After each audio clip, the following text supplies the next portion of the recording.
What's up? What's up? What's up? And welcome back to After the Snap. We are here today for the sad, sad conclusion of evil. So look, I know we missed 2 weeks together. 1 week I did a video to try to keep us caught up, and then I missed last week because stuff. So we're doing both episodes, the penultimate and the finale. We're going to do both of those today. So if you guys are here, please make sure that you are hitting the like and the subscribe button. Share it with somebody who you think would want to see this. I also am trying to stall. Y'all know how I be trying to stall when something ain't going right, and I'm trying to fix it back here. See, just can't fix it. So we're going to talk about the second to the last episode, and we're going to talk about the final episode. And do. That's not what I'm trying to do. I tell you the truth. I can't fix it. Here we are. Yeah, I can't fix it. We're going to I guess we're going to do it without the I've been having problems, and I have to figure it out myself. Um when it's time to use my camera with Google Chrome, I cannot, but I can use it with Microsoft Edge. And I found that out the hard way when I was doing a guest appearance on Discussing Trek. Was it maybe 2 weeks ago? I did a guest appearance over there, and that's the only way that I could get it to work was by using Edge. And I don't particularly like Edge. That's number one. But then also number two, I was able to do it from Chrome before. So now I have to see what it is. It's like my permissions are not set right or what. But anywho, this is the second to the last episode of Evil that we're going to start with. That one is called Fear of the Unholy. We end up at the church where David works. We know that it's closing, and David is delivering the final mass. And even though we know that this is the final mass, and that this church had obviously been in this area for at least 47 years, because that's how long Sister Andrea served in this parish. So there wasn't very many people there. And that could speak to a lot of things that we already know. Catholicism is probably one of the biggest factions of Christianity throughout the world. So okay, we got that part. It's not the fact that Catholicism itself is faltering or falling. It's probably that even people who are self-professed Catholics are not showing up for mass. And it could be because, and this is just me inferring a whole lot in what we saw on screen, it could be because this evil that was heading to New York has gotten there already, or that there is a falling away of people going to church. So people will say, hey, yes, I'm a Catholic, or yes, I'm a Baptist, or yes, I'm an evangelical. But then when it's time to show up on Sundays or whatever days these things happen on, I don't even know anymore, because I'm one of them people who fell out of the church. But when it comes time to doing that, I'm guessing that people ain't showing up. So it was a very, very small showing of people at this mass. The building is being deconsecrated, and it's going to become a Congo Run distribution center. The Congo Run is like the Evil Universe's version of Amazon, pretty much. So the Vatican then is assigning the team one last case, and that is investigating Johann Topin, who was a renowned physicist. So that already had Ben's attention. That, oh my goodness, Johann Topin is like one of his personal heroes. Well, Johann Topin wants to join the Pontifical Academy of Sciences, but the church found out that there is a possibility that he dabbled in the dark arts. So during the investigation, we find out that Topin is using his wheelchair. He communicates with the computer. He's very much like why is his name escaping me? The real life person in the wheelchair that spoke with the computer thing, just like that. What is his name? Why is his name escaping me? If you know his name, put it in, in the comments because I don't know what the heck is. I'm drawing a real blank. That bothers me that I can't think of this man's name. Well, this is their play on. I don't know why I can't think. His name is right here. You know how to say it's on the tip of your tongue? It's right there. Well, Kristen, Stephen Hawkins. Thank you, Justin. Goodness gracious, why did I draw a blank there? Anyway, glad to see you too. So Topin seemed normal. As far as we know what his condition with ALS and all of this. So he we knew that part of it, or at least Ben did.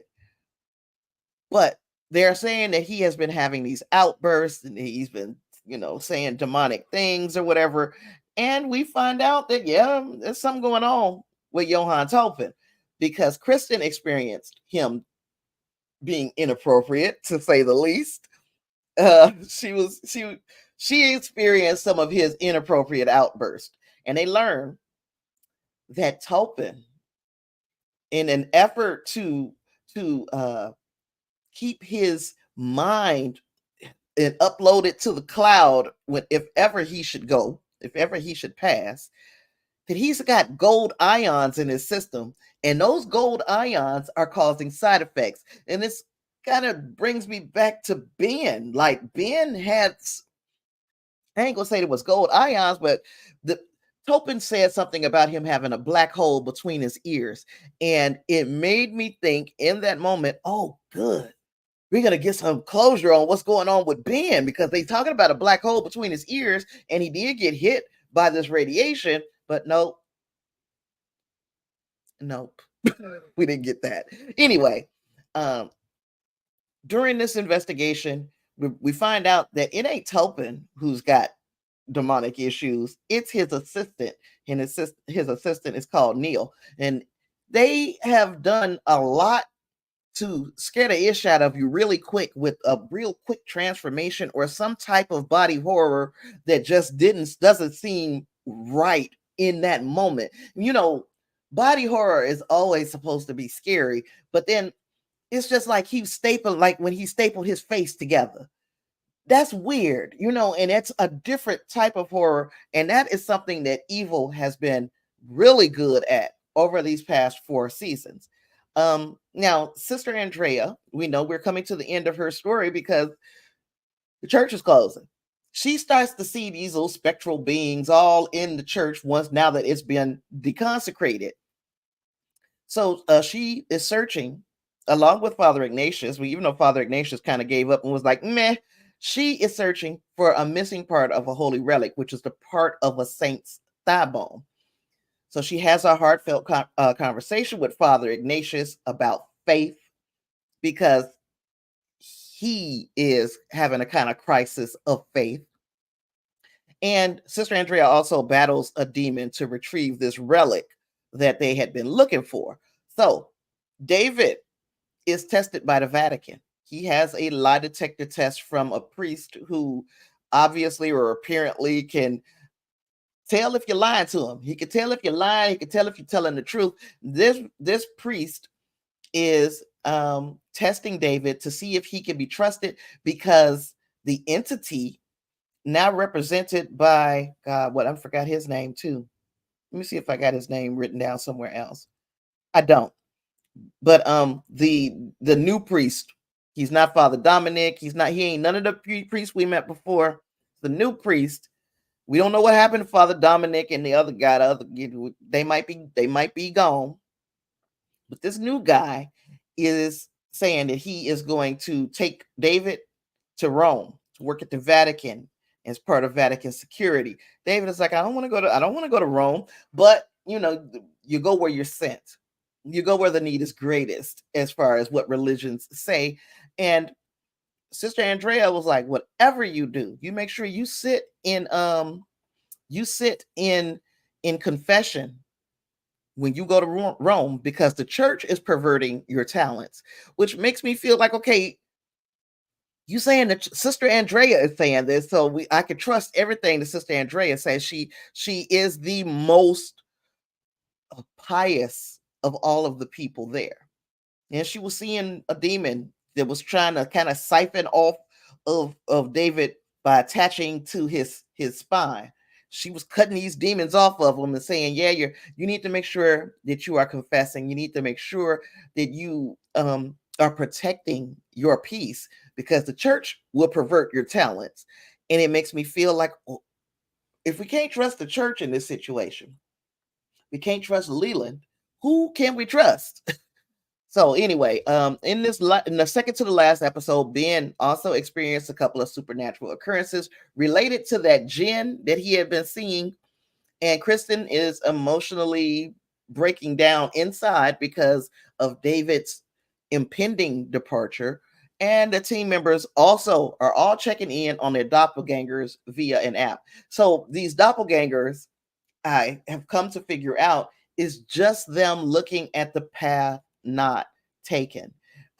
You see Ben Ben's doppelganger is with his family. He's a family man. And I learned recently that that family that we see with Ben in the doppelganger world, that's his real family. That was really sweet. So I enjoy that.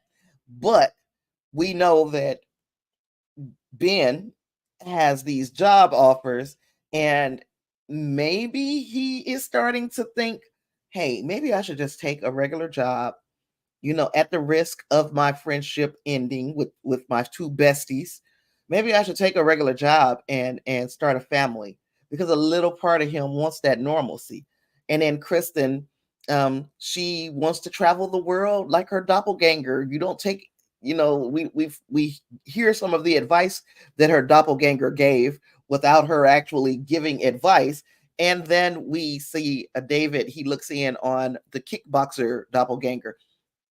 All of these doppelgangers kind of tie into the real life of these actors because Katja Herbers is Dutch, and she shares some similarities, of course, with her doppelganger. And then that was really, again, um, uh, what is his like? I can't think of his first name. Asif. Can't think of his first name. The one that plays Ben. That is his real family, so that he shares that.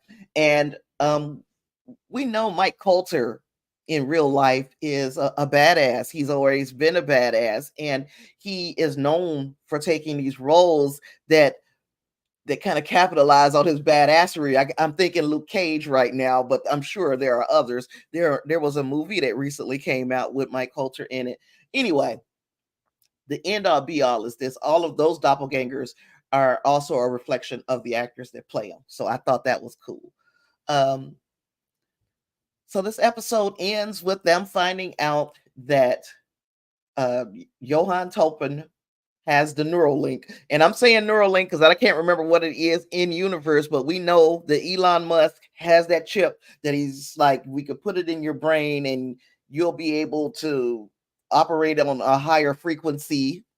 And also people who have mobility issues or that kind of thing will be able to control games and stuff with just their mind.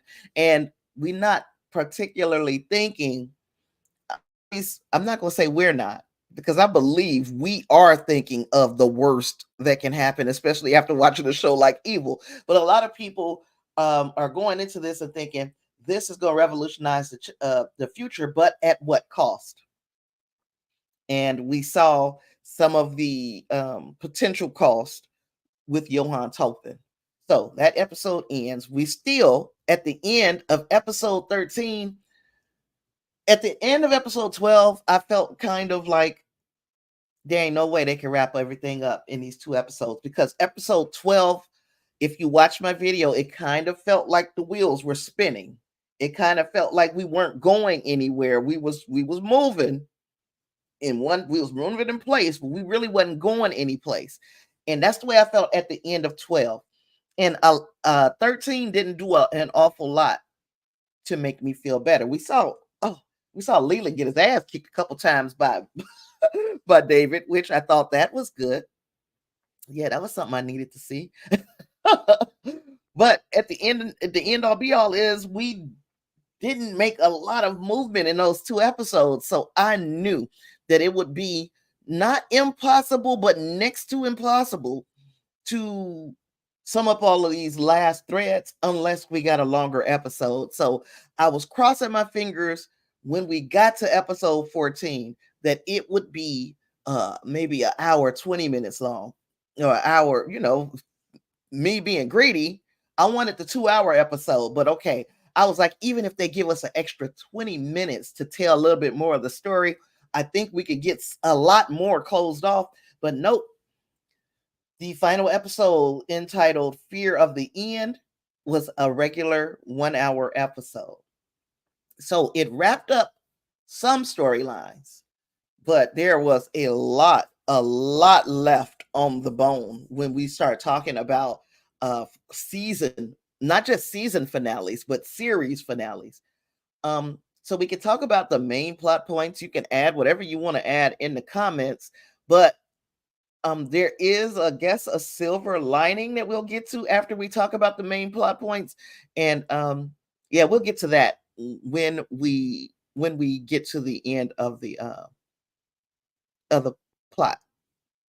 Leland and the demon, his demon attorney, Mr. Stick, they plan involves using, well, should I tell that part right away? There was a meeting supposed to happen between the 60 and then Mr. Stick and Leland.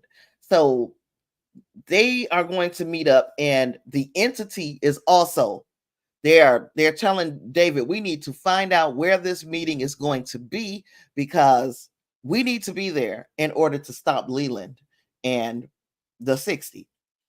So that was supposed to be David's mission, but the Vatican found out, oh, they're going to have this meeting at the church, at St. Joseph's, the church that we just had deconsecrated. They're going to go there and have a black mass, and that's where we'll stop them. So the entity, the whole CIA of the Catholic Church, they all get together, and all of these officers and the head guy whose name I still can't think of, they all get together and they are heading to New York. Now, Kristen and her family are starting to experience these issues, these demonic influences again, especially as far as the children. But the children got a hold to those VR goggles, those virtual reality goggles from, I think it was season 1 or season 2. Well, they got those goggles and they played a game, and in this game, they are supposed to be able to see their future. So they put the goggles on, and they start looking and they see their future, and their future is nothing bright because what they see is Leland Townsend killing their mother with a pickaxe. So of course that scares the crap out of the kids, but what scares the crap out of everybody else is that after the kids have this vision using these virtual reality goggles, a timer starts playing, right? In the mean and in between, let me see. We still get more of the friendship between David, Kristen, and Ben. David learns that you're taking your ass to, you're going to the Vatican. And when you get to the Vatican, you are going to be part of the security program. But Ben was like, well, no. I mean, David is like, no. I want to continue the assessor program. They make that concession for him because he has been so, I guess he has given them so many successes that they make that concession for him, and that he can bring Ben and Kristen with him. So, yay. But now it's like, is this going to put them on the path of that vision that Ellie's, even though we know Ellie wasn't doing nothing, now we know we could go ahead on and we know that it was nothing. Ellie was not part of the 60. Ellie was just screwing Andy, and they went off to live happily ever after with their $80,000 and their drug habits. Or at least she might have a drug habit. I don't know if she really has one. But the bottom line is they gone. We don't see no more of Andy. We don't see no more of Ellie. They gone. So we know that she didn't have any grand plan. It was just she wanted Kristen's husband. Um, where was I going with that? I lost my train of thought. So the 60 again, they believe, or the entity believes, that the 60 are going to meet at the church, and Leland and Mr. Stick, they playing into this because they know that they're leading the entity to believe this. So they hire actresses to act like they are screaming and in pain at this black mass, when in all actuality it was a trap. Mr. Stick and Leland lured the entity to St. Joseph's and then filled it up with freaking, from out of witches' cauldrons now, filled it up with poisonous gas and killed everybody except for the head guy, which again I can't remember his name, but David was able to save him. He pulled him out of the building before he succumbed to the poisonous gas.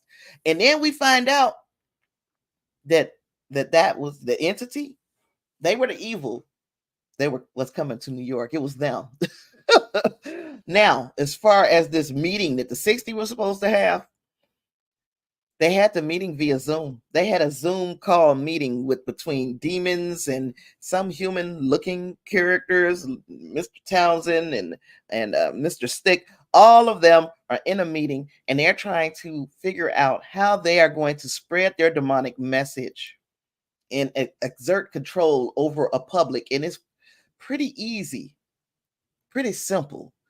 The way that they are going to do this is by using technology, namely those virtual reality goggles. Because remember that timer that was counting down, and we were all, at least I was thinking something really ominous was going to happen. It was a freaking ad. It was an ad. They just wanted you to buy these damn goggles. Your free trial has ended.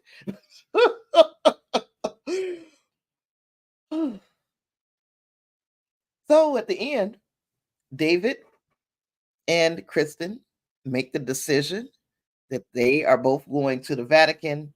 Ben stays behind because he was like, I can make more money here. He was like, if I got a job making $650,000 a year, why would I go to the Vatican to make $130,000 with you? Now, this is not to say that he still doesn't value the friendship.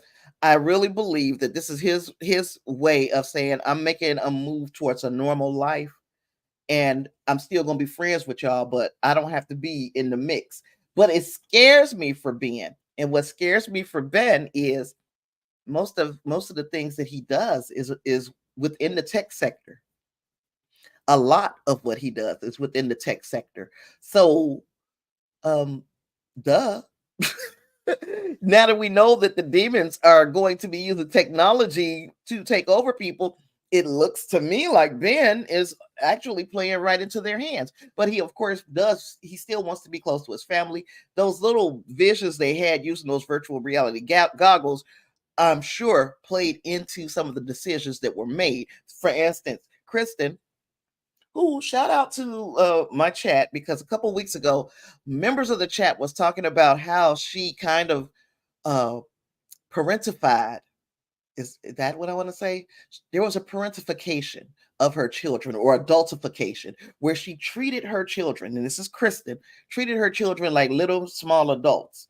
And that was brought up in her little virtual reality vision, that she was leaving those children unsupervised so much that they turned into little bitty adults, but they was getting into trouble and it was putting them in danger. So I guess she said, look, let me get my kids the hell about the United States before they try to take my kids from me.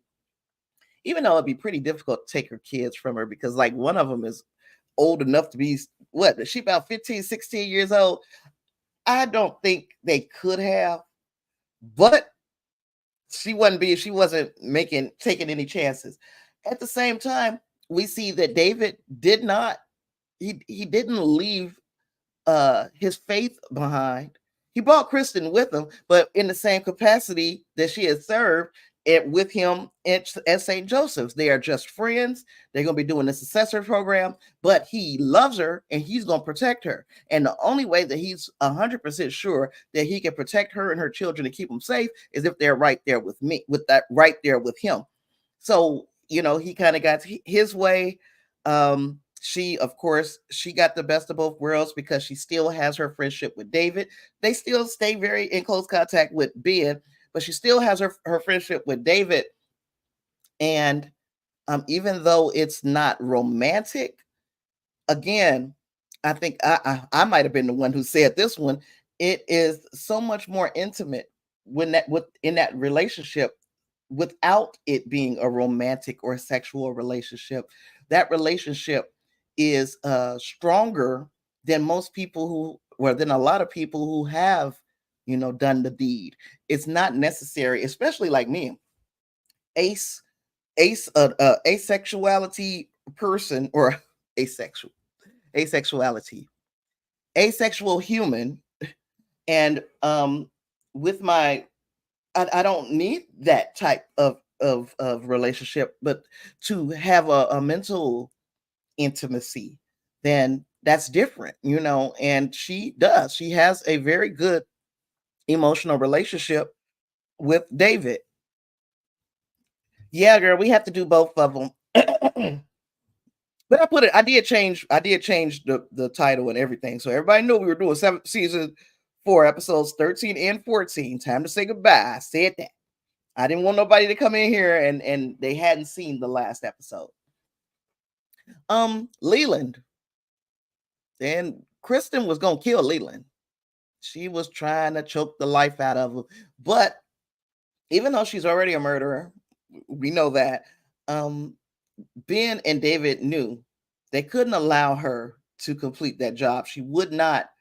That's not something that you can continue to live with. That you killed somebody, and they didn't want that on her soul. For both of them have their own individual reasons. I'm sure David's was based on his faith, and Ben's was based on his knowledge of the human condition. How can you live with that after that close of a killing of someone? So they didn't let her kill him. So they took him back to that silent monastery. What season was that? Was it 2 or 3? They took him back to the silent monastery and they put him in the closet. And he's gonna be in the closet. So like me, I'm like, y'all need to kill Leland. Kill Leland. But that brings us all the way back around to what I was going to say. That there is hope.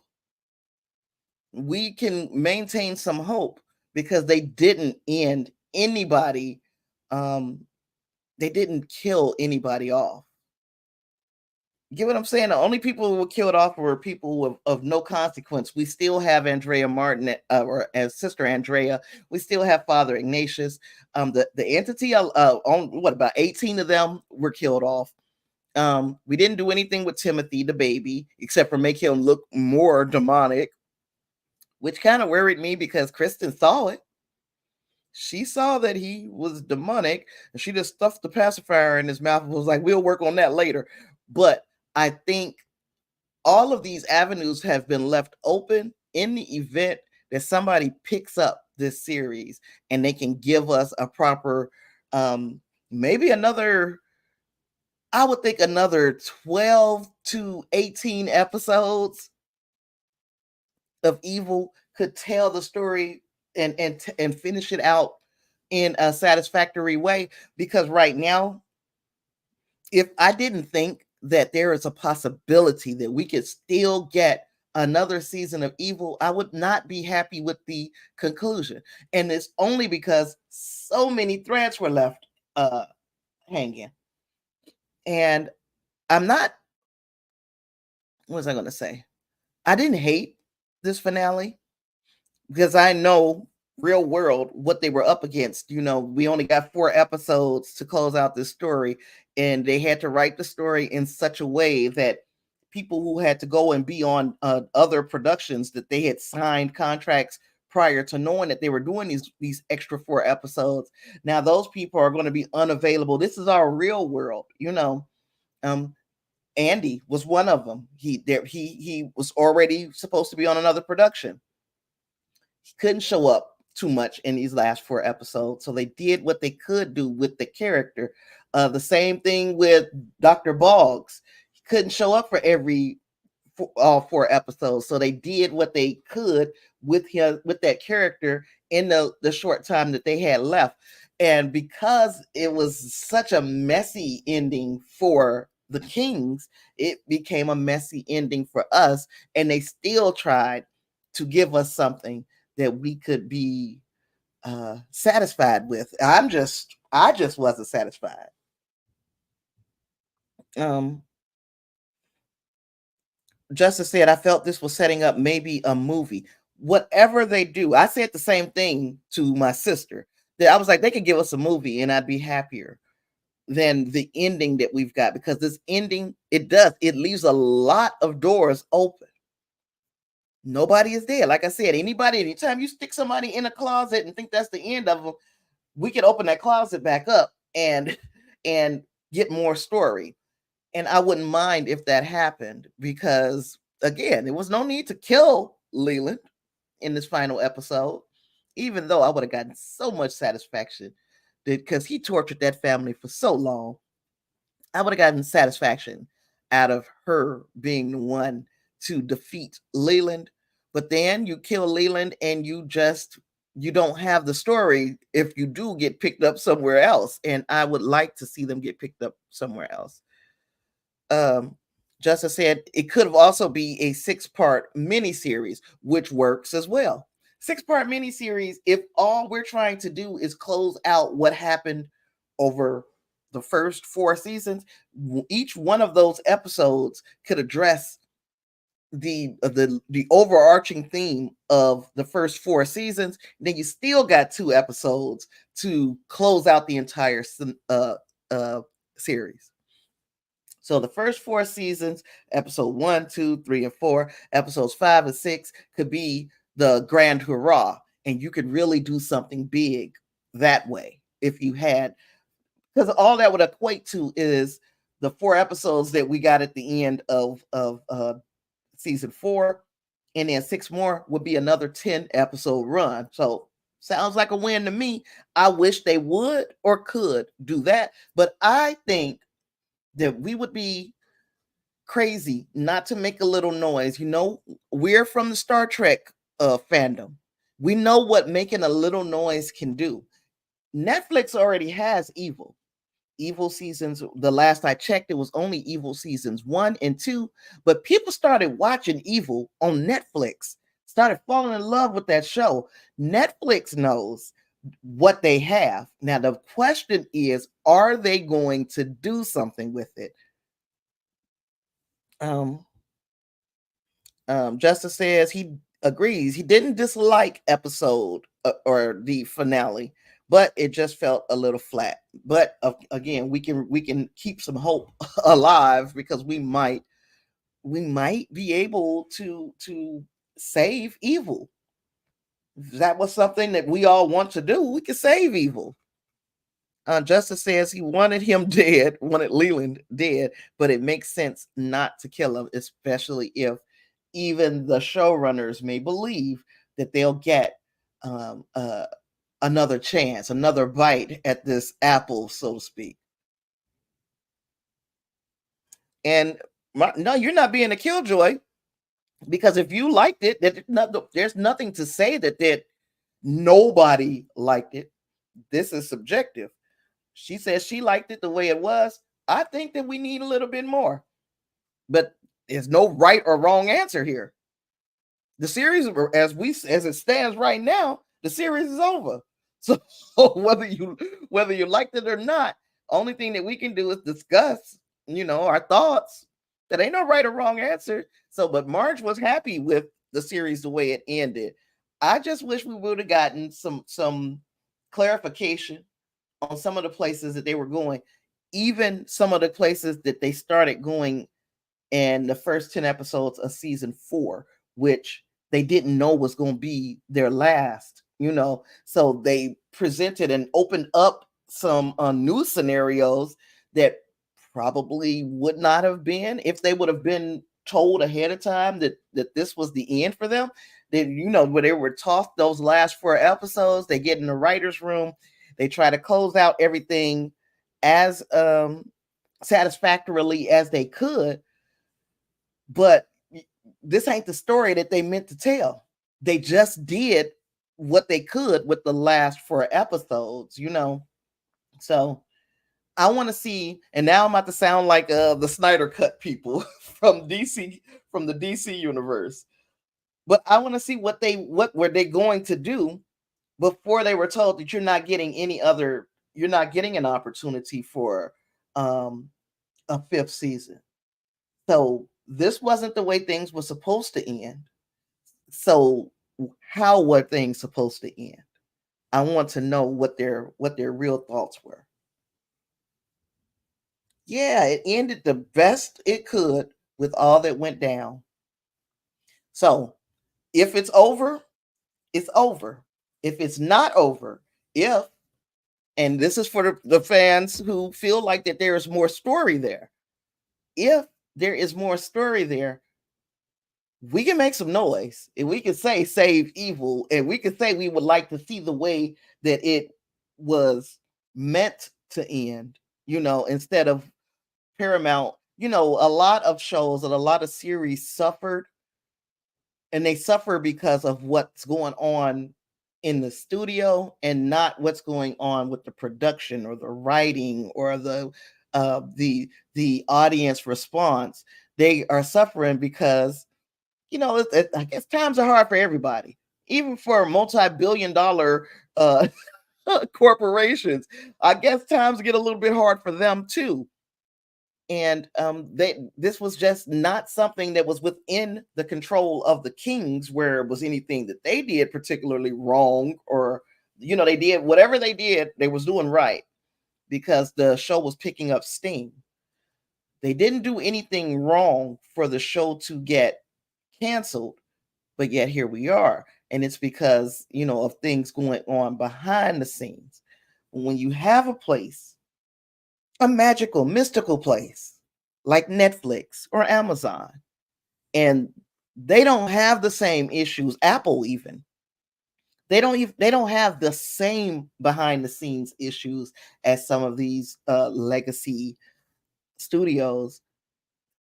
Then it's I don't see anything wrong with saying, yeah, we got canceled, but so and so can pick it up and finish the story. And it wouldn't even be a huge commitment from any of these places, because like it wouldn't be a huge commitment from Netflix, Amazon, or Apple, because it would just be one season probably. It would just be another, as Justice said, it would just be another 6 to 8 episodes, and then they could wash their hands of it forever. But you pull in an already established fandom.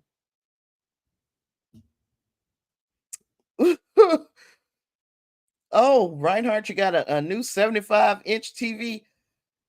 Woo, that's a whole lot of Tasha on your screen. I don't know if I can take it. That might be a little scary, baby.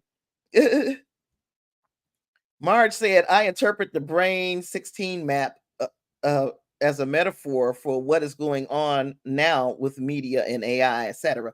It's specifically to me, specifically, technology period, like you say. But then that Neuralink thing really kind of, once you get people, so I mean, not to rag on you, Reinhardt, because you just got here and said this, but people want to be absorbed. They want to feel like they are part of what they're playing or interacting with. So we're not even just talking games. We're talking like now you can have a whole wall in your house devoted to a television so that you can be immersed and you can experience what you're watching. And then it's only another step before all of us is putting this chip in our head so that we can be a part of the media that we're consuming. Now, I'm not saying us, because I think we've been scared shitless. We've been scared shitless by by evil. But there are some people who would do it.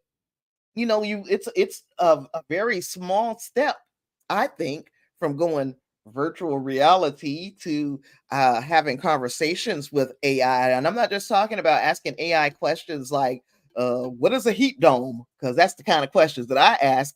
What is it, the heat dome, and why is it doing this? You know, so when you asking those type of questions, but then you get bored and skip over into, now this AI has become your best friend. You're just talking to AI because you ain't got nobody else to talk to sometimes.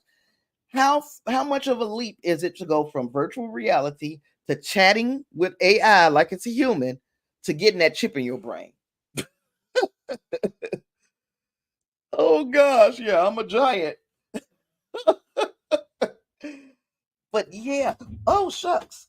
Well, that fell. Yeah, it's a lot. I wasn't.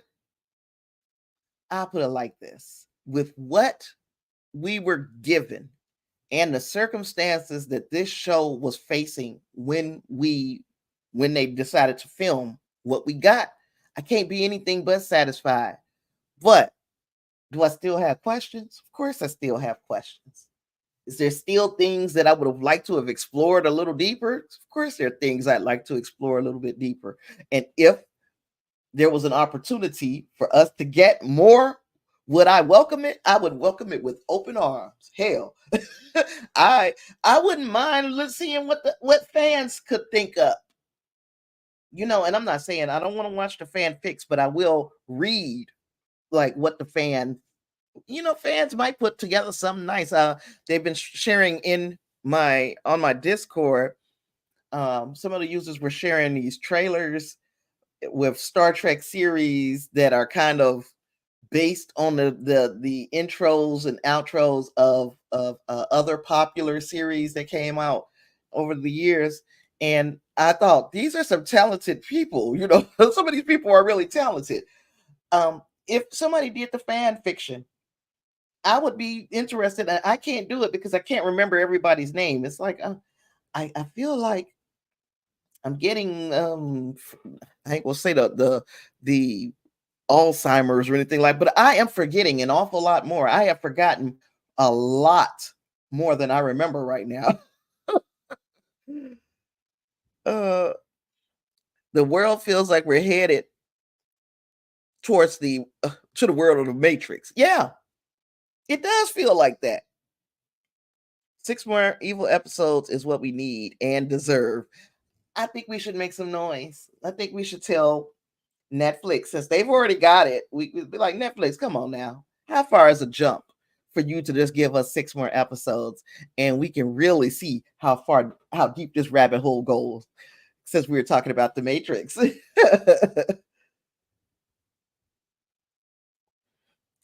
You said, there is no shield. It scared me more of technology, and I'm a technology guy, as you know, than Black Mirror. Yeah, Black Mirror is another example of how wonderful technology can be. Yep, thank goodness for it's the memory. Yeah, girl, I can't remember nothing. The girls were cute in their Italian schoolgirl uniforms, and I bet you Kristen is probably having a ball. She's a single woman at this point. She might be in an emotional relationship with David, but emotional relationships, they are flexible. You can have an emotional relationship and still be out here dealing physically with somebody else. Kristen probably has the best of both worlds. She probably out there having a ball, living the life. She looked really good with her authentic Italian sunglasses, and that, yeah, I truly felt like there was peace between her and David and the kids, and even Timothy, even though he was, you know, a little demonic, a little bit demonic. And we still don't know whether Lexus is going to turn out to be the prophet to the Antichrist, because we don't know if Timothy is really the Antichrist. We see that he got some demonic tendencies, but most boys do at that age. Well, not even at that age. Most boys, they get a little rambunctious at time, and we might want to call them little demonic little characters, but they're all very sweet. Marge says she wondered if it was a false ending, and it that could be a potential too. It could be that somebody still got the virtual reality goggles on. I mean, we didn't see that, but because we know that those virtual reality goggles was making people see a future, maybe somebody could possibly still have them goggles on, and that's the future that they're envisioning. In fact, it could be Sister Andrea. We can say that Sister Andrea has the virtual reality goggles on, and this series ended the exact way she would have wanted it to. I can live with that. That actually sounds good.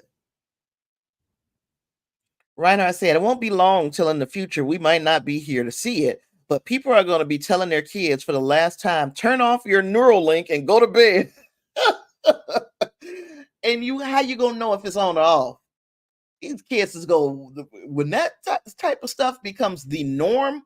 Them kids are gonna run circles around their parents, run complete circles around their parents.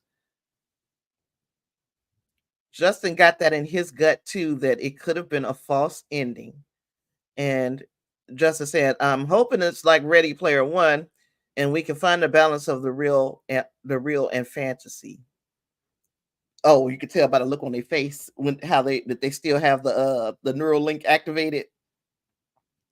Yeah, I do. I feel like it's still possible. They could bring, put it like this. We got an ending. Some of us are okay. We've made peace with the ending. Some of us want a little bit more out of the ending, but a perfect explanation for how, if this is the ending, period, of how it can be opened back up if one side gets what it wants, or how it never has to be opened back up if the other side gets what they want. And that is that this ending ain't real, that it is something that is manufactured, and probably manufactured by some form of technology. And technology, besides the entity, technology is the real evil of this season, and potentially of the series. Technology has played a hand in most, if not all, of the cases, and technology could be, well, it definitely is the real evil. That's what they're going to use to control the masses. Yeah, so we can say technology, and we can leave it at that. With all that being said, no, I'm just kidding. I'm not done just yet. I don't have anything else on my outline. I'm just saying that this finale, uh, while it served a purpose, for me, it was somewhat underwhelming. And not only that, these 4 episodes, extra episodes that we got, it seemed like in maybe one or two of them, and we only got 4 now, in one or two of them, we did a lot of wheel spinning. We didn't get a lot of movement on questions that could have been answered.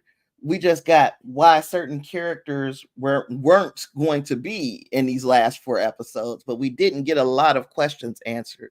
And I think that is because of the way that it was ended, the way that the series was canceled, when series episode 4 or season 4 was already done, and then Paramount execs come to the Kings and say, "That's gonna be it, y'all." And then they fight for 4 more episodes, and these 4 episodes, they got to explain some stuff from season 4. And if they'd have known what was going to happen, maybe things would have been a little different. It breaks my heart that this is the end, though. I didn't want for it to be the end, because such a fun ride, and so many people were just starting to get on.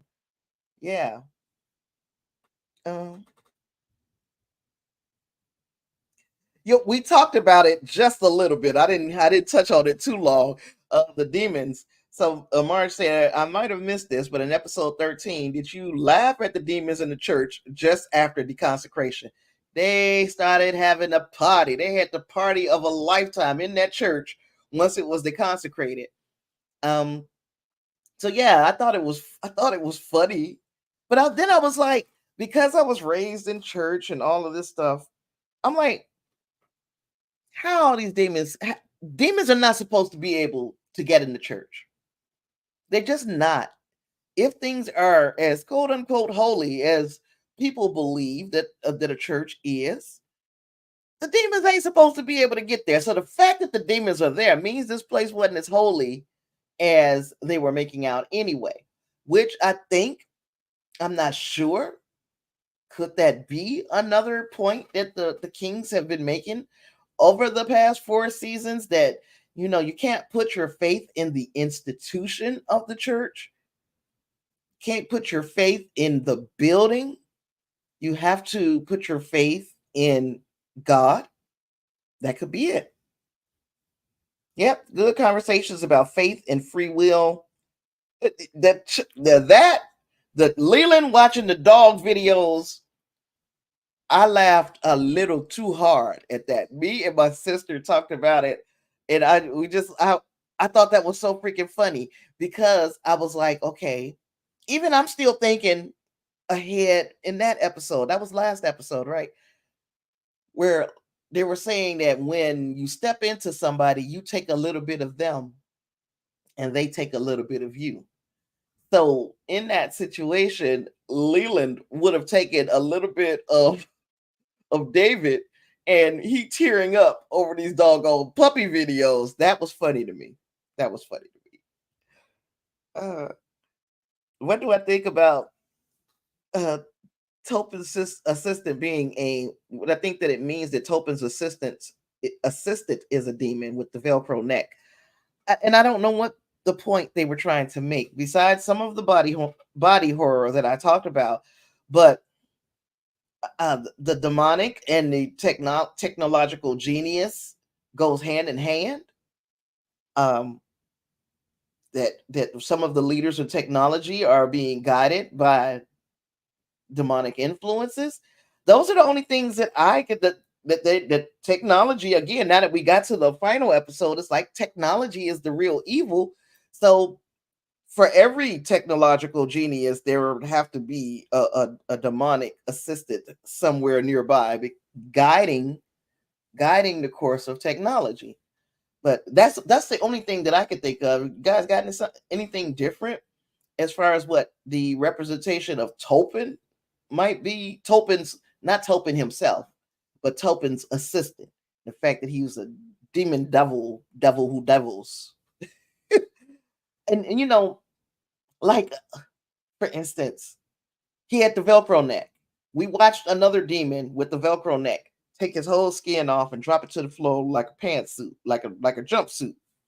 But this one, his Velcro, we see he got a Velcro neck, but he had to staple his skin back on when he got the gash from Sister Andrea. Sister Andrea, again, she was ready. She was ready for whatever in every episode. I'm gonna miss Sister Andrea. That's who I'm gonna miss the most. Uh-huh. David on the church. God guides it, but lets it fail. And yeah, we that goes back to, I guess, our free will, but this is the free will again of an institution. And there's a lot of stuff that happened in the institution of Catholicism that could not have anything to do with God. But here we are. We got another situation, or another representation of of the church and its failings, instead of leaning on God. If you're religious, lean on God.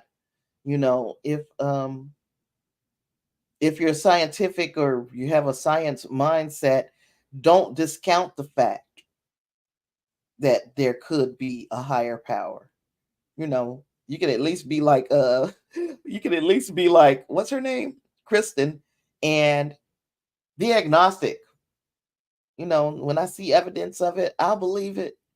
But until I see evidence of it, I don't believe it. But I think Kristen is less agnostic and more atheistic because she has seen examples. But again, when she saw the examples, she tried to explain them away. I bet Sister Andrea will take over that monastery she and the girl Kristen met.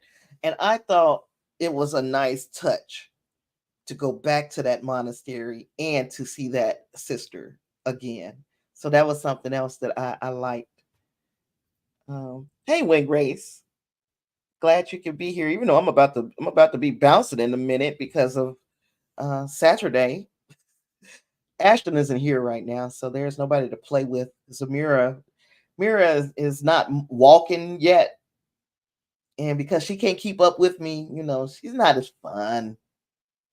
She's fun, but she's not as fun as Ashton right now. um, so yeah, I ain't got nothing else, y'all.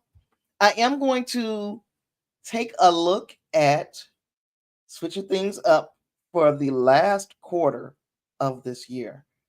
And by that, I mean changing the way that I do things. I'm basically trying to see I can get, if I can make any growth by just focusing on videos. And y'all know I don't like doing videos as much as I like just sitting here and riffing with you. But I'm wondering if I can get more growth by just focusing on videos and putting out maybe a couple of videos a week and only doing one live stream. And that live stream will be not about a series, but about the weekly news and entertainment. So I used to do that. It's called the weekly wrap up. I think I'm going to go back to the weekly wrap up and do that as a weekly live stream. And I'll let you know the days and all of that. The day, because it'll only be one, and all of that.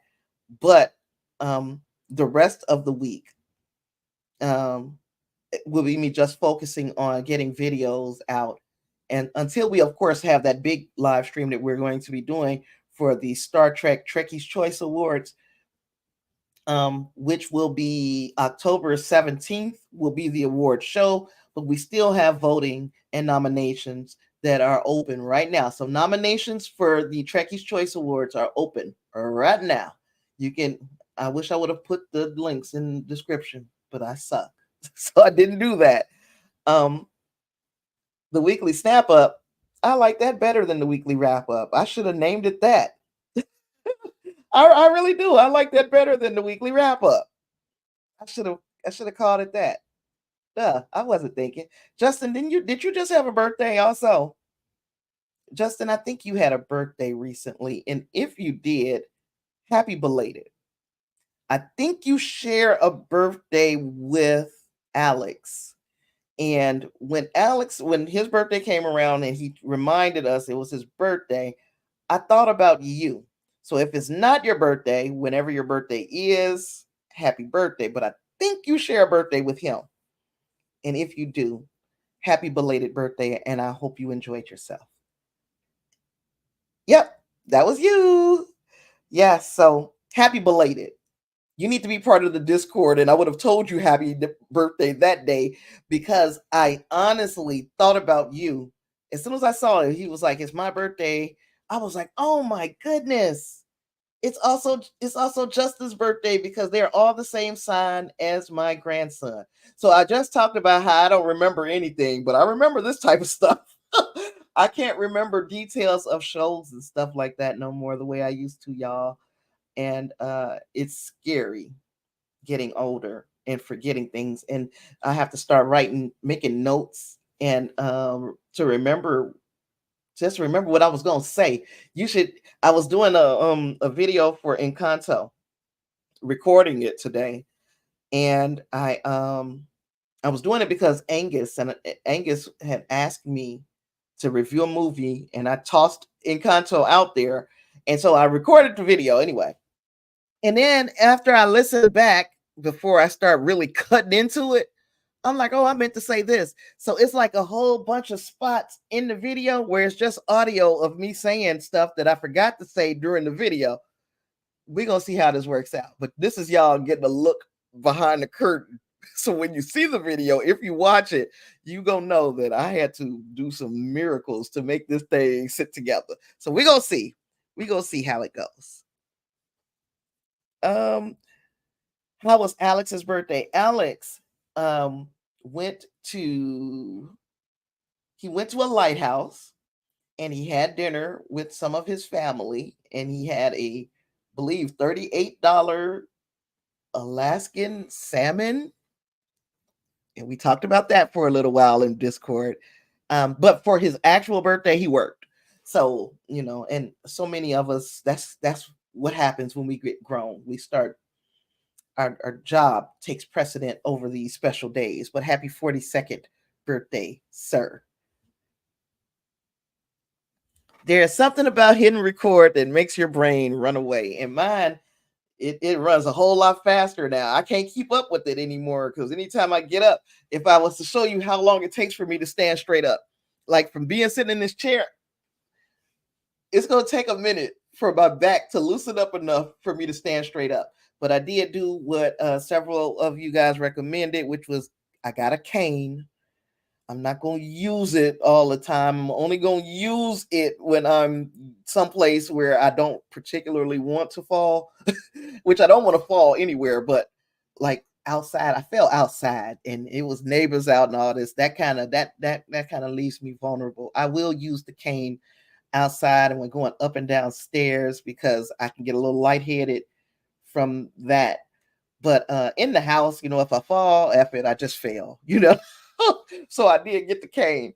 But getting out of this chair today is about to be a chore, which means I need to get on out of the chair because the longer you sit, you know how the tighter those muscles get. So anyway, you went to go see you worked, but you went to see a concert, saw the Gin Blossoms and a couple other bands. It was fun. I'm glad you enjoyed your birthday, sir. You deserve it. Yes, you do. And enjoy the rest of the month. Hell, these young folks have birthday months. They don't have birthdays anymore. Shucks. um, so yeah, we're going to stay in touch. We're gonna keep our fingers crossed that we're gonna get some more evil. If I think of anything that we kind of glossed over in this live stream, I'll make an evil video somewhere. If not, you guys are going to see some Star Trek and some movie reviews coming in the near future. All that being said, oh, and series reviews too. And I'm watching Supercell. Who told me to watch Supercell? Whichever one of you told me to watch Supercell. Thank you. Thank you. I was being stubborn. I wasn't going to do it. Now I'm doing it and I'm like, oh yeah, this is it. So that will be a conversation somewhere in the very near future. With all that, I don't have anything else. I'm going to see y'all in the next video or live stream. Peace. Thanks for being here. Marge, Win Grace, Justin, thank you. Peace. See you later.